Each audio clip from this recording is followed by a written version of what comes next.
The final match day in Group D and E could be a wild one after what transpired on Day 9 at the 2018 World Cup. Switzerland earned the first come-from-behind win of the tournament by defeating Serbia 2-1. That moved the Swiss into second place, level on 4 points with Brazil. The Brazilians also left it late to beat Costa Rica 2-0, enhancing their chances of advancing to the knockouts. Finally, Nigeria shut out Iceland 2-0 to catapult into second place in Group D. A draw over Argentina could be enough to send the Super Eagles into the round of 16. Here are 3 winners and 3 losers from Friday's matches. Winners: Philippe Coutinho. No one was involved in more attacks for Brazil in the 2-0 win over Costa Rica than Philippe Coutinho.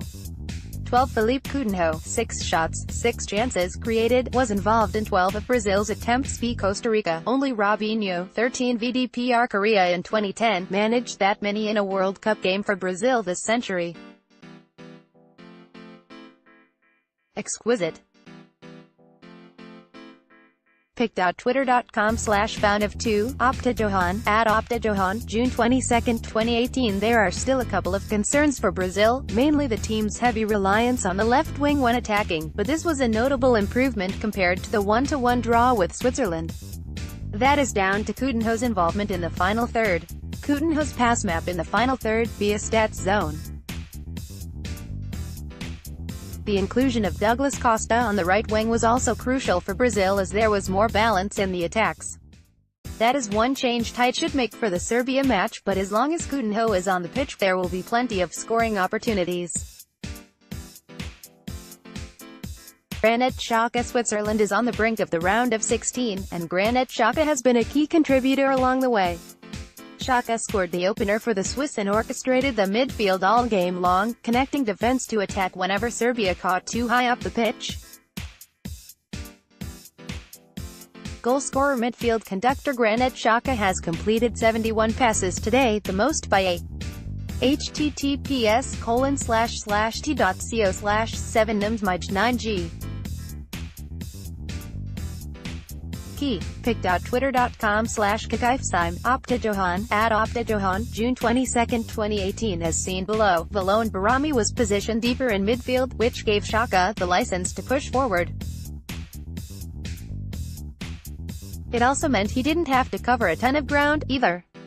Luckily for Switzerland, Barami didn't pick up a booking in the game, so he will be eligible for the group finale versus Costa Rica. With those two together, it will allow Xhaka to replicate this performance. Again, Akero Idibo, Wilfred Ndidi at just 21 and 22 years old respectively. Wilfred Ndidi and again Akero Idibo have been Nigeria's 2 outstanding performers at the World Cup thus far. Both players combined for 20 ball recoveries and 8 tackles versus Iceland. Ndidi and Idibo bossed the midfield against the rapid Icelandic counterattack, allowing Victor Moses and John Obi Mikel to roam forward and help the attack. He can track back and win possession, then distribute in the final third. Again, Akero Idibo has for me been the most interesting player to follow for Nigeria in the first 2 games. A player with strength both ways, today most def. However, both midfielders will be crucial in the final group game against Argentina. If they shine, then Nigeria will likely book its spot in the round of 16. Sergej Milinković-Savić. Serbia really needed a strong showing from Sergej Milinković-Savić. Unfortunately for the Serbians, Milinković-Savić was inconsistent throughout the match. He was dispossessed 11 times, some leading to dangerous Swiss counter-attacks, and wasn't that involved in the final third.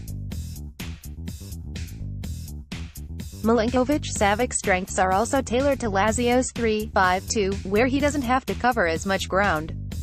In Serbia's 4-2-3-1, the passes were directed to the wings, which clearly doesn't suit the 22-year-old.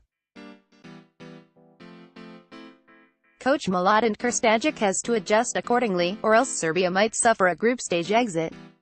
Gylfi Sigurdsson. Yes, Gylfi Sigurdsson missed a penalty and Iceland plays more direct than most sides at the World Cup.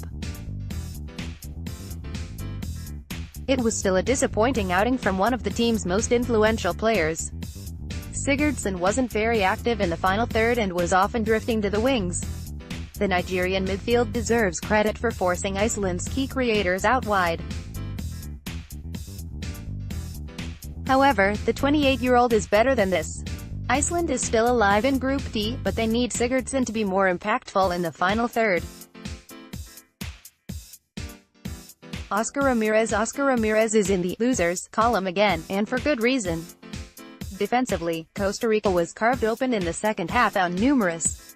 Goalkeeper Keylor Navas had to pull off a few miraculous saves. Centre-back Kendall Wasstone found himself rooted to the bench yet again, even though he would have offered more solidity at the back. Joel Campbell has barely seen the pitch, logging 23 minutes. He would have been the perfect player for this game.